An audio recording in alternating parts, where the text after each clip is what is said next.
Did you ever swim in Michigan? Oh yeah, man. Oh yeah. Races? Yeah. Uh, uh, no, I never swam. It's a good question. Did I ever swim at the University of Michigan? No, never went to Michigan State to swim. No, I never swam a competitive race in Michigan, but I've done clinics there and done. Shannon has an open water swim raising money for Swim Across America, which is for cancer research, and I've swum that 4 or 5 times Yeah. right there on Lake Michigan. I think it's right? No, it wouldn't be Lake Michigan. Where is that? Right there, downtown Detroit. Well, that'd be closer to the river, Yeah, potentially. If you're familiar with water, it might be the Detroit River there. it's right where that country club. There's a country club right down the street. It's like a public park. That's where we kind of did it. Water Yeah. was always really nice. I mean, it wasn't dirty at all. A lot of boating goes on around there. I can't Yeah. remember where, but I can't Good remember what I feeling. ate for breakfast yesterday either. So there you go. It sounds like when you think about Michigan, it's good. So, one of the things is I was planning for this discussion and I wanted to talk to you a little bit about your career, but everybody talks to you about 80. Everybody talks to you about how you got to 84. And I kind of wanted to look at a part of your career that I thought people might be able to benefit from. And to me, it's really your breakthrough. And I think it might be a chance for somebody that might not be familiar with your story to hear a little different part. And what I was really intrigued by, I went all the way back to 75 and I started searching Swimming World for the word gains. And I found a lot of gains bills, but I didn't find any gains until January of 77, when you go a 148 in the 200 free and win a 15-16 meet. And 3 months later, you go 141 to win the state title in 77. At Winter Haven High School. But what really gets interesting, because lots of kids win state championships, you were NISCA number 10 in that range your senior year of high school. So you were clearly a star on the rise. But what happened in the next 18 months to me is so remarkable, where you go from a swimmer that in 77, you're not one of the top 100 swimmers in the world in either the 100 or 200.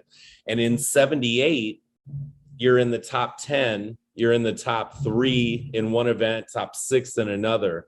And so I kind of want to talk to you a little bit about how that happened. And I know you got a little bit later start, but can you kind of talk to me about that time in your life and when things were happening so fast for you and you just exploded?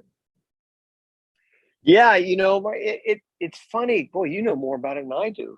Good Lord, I can't believe you found a time I did in January of 77. That is so funny. Well, only because it Oh was my the God. first time I found you in Swimming World. That's why it stood out to me. I'm sure you might have Oh even been yeah. faster than that, but I was trying to No, find the no, first time no, you no, ever were in no. Swimming World. I started in February of 1976. I went out for my high school swim team as a junior. And really it's because I had gotten cut in 5 different sports in my high school. So swimming was just sort of next in line. And it's sort of like Michigan, where water is part of the fabric of the community in many communities in Michigan, right? Well, that's what water is in Florida, obviously. I mean, for you, it's 3 or 4 months a year, but for us, it's 12 months a year. But I always did it recreationally. I never thought of it as a competitive sport. Um, and so when I first started, I didn't know how to do a flip turn. I swam with my head out of the water. My coach put me in one reason why you didn't find me in March of 1976 was because my first race, I went 9 minutes and 33 seconds in the 500 freestyle doing open turns and didn't know what I was doing, but I didn't get cut. So that was a good thing. And, somebody asked me this question the other day, then what transpired then? And all I can tell you was I became obsessed. Um, Once I didn't get cut, I became obsessed with learning the history of the sport first. I think it was really important. I always advise kids this is learn about the history, like what you do, man. You are so great of learning the history of Michigan swimming. I mean, that is really should be commended in so many different ways because you're the only one, looks like, I mean, there's a lot of people that know about Michigan swimming, but you're that historian and people are going to rely on that for future generations. Well, I had to rely on the library and checking out books by Doc Councilman and Mark Spitz and Don Scholander. And, I just immersed myself in the sport outside the pool. I could only do so much in the pool, but outside the pool. And it really inspired me. And so I think that trajectory really started hitting its stride once I didn't get cut, made a few improvements, go 148 in 1977 in January. And then once I won my state meet, the end of my senior year in high school, I knew at least I belonged on a high school level anyway. I mean, Florida's not a small state, and it's not a bad swimming state. I mean, that had to blow your mind to win the state title that quickly. Yeah, it did, because I had believe it or not, I had qualified. I ended up qualifying for our state meet the year before. Remember, I started in February. Our state meet was the end of May back then, not anymore, but the end of May. So I had a couple months to kind of get ready. I did qualify. There were 16 swimmers in the 100 freestyle. I got 16th, and I wasn't even close. The only reason why I qualified was they had to take somebody out of Polk County or something like that. It was in our regional. Our regional sucked, so I just drew the lucky straw. But I kind of vowed not to let that happen again. And just, again, it's so boring. It's such a cliche, but I really worked as hard as I could work. I used to sneak into motels my senior in high school, because I wrote like 50 letters to colleges across the country, including Michigan. I started thinking about that when you wrote me, but I can't remember who the head coach was of Michigan in 1977, but I wrote them. And just to say, hey, what do I have to do to earn a scholarship? And all of them wrote back and said, this, and this, but they all said you really should start double workouts. Well, we didn't do doubles. Our high school coach was the football coach. So, we swim an hour a day. So I started sneaking into motels my senior year. And I'd get kicked out of one motel and I'd sneak into another one because they're the only ones that had heated pools.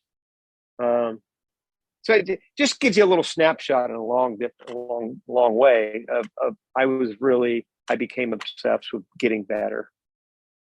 So we'll add Rowdy Gaines's name with Dan Stevenson and some others who Michigan missed out on in the mid 70s. For any Michigan fans, just another story of somebody that got away. Add Rowdy Gaines to the list. He was looking. He was looking. He was right there to be taken. The one other story that I wanted to ask, or kind of to follow up on that. So you have this just ridiculous freshman year that, like, one of the things that I won't, get bogged down, but like you continue to just improve. You go faster at senior nats right after NCAAs than you went at NCAAs. And then you continue on into the summer of 78 and you're flying, you swim well on the international stage for the first time. You actually are a member of 2 world record breaking relays at the world championships in 78. So again, we're talking about a 1-year timeline as you're following along, listening to this. In 2.5 years, from the beginning of 76 to the middle of 78, he's gone from not doing the sport to a world record holder. And all of that, or at least some of that, and you can kind of talk about it, is tied to Eddie and his final season at Auburn. And he leaves. And where I think this is interesting in today's world, with so many transfers and so much movement in college sports, but maybe not even swimming, but just you were being coached at the time by one of the greatest, if not the greatest, swim coach of all time, and you have this outrageous breakthrough, and he leaves to go to Texas. Your roommate goes with him, among others, to Texas, and you stayed. And that kind of helps set the path for the rest of your career and everything that happens, from there on out. But I'd love to hear about like what your thought process was in all of that and kind of what led you to stay and why it worked for you to be able to transition, from coach to coach. That's a really good question. It's a great question. I loved Eddie. I still love Eddie, 45 years later. I still love him very much. But I really loved Auburn.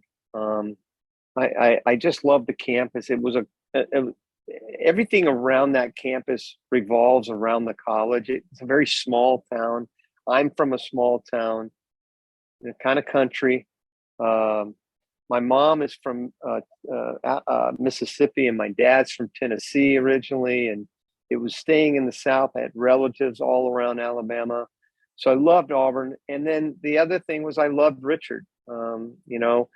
I couldn't leave school until after the semester or after the spring quarter anyway. I wanted to finish the spring quarter before I moved. I had set to go to Texas. I was set. I was transferring. But Richard came in. Eddie had left, right after NC2As, and I still had a couple months left to go. So I said, well, I got to swim. So I might as well just swim, with Richard until I leave.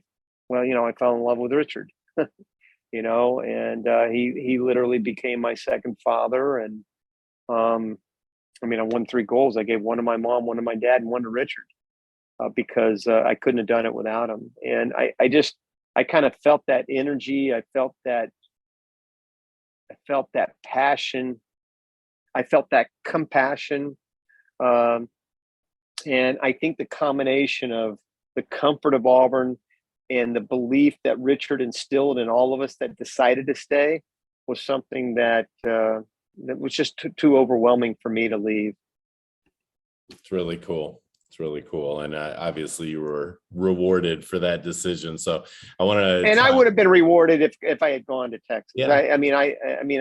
It would have been a win-win either way, Mark. I love Eddie, and I would have been obviously, anybody who's from Eddie is successful. So I know I would have been equally successful, but I had no regrets, obviously, because to this day I'm,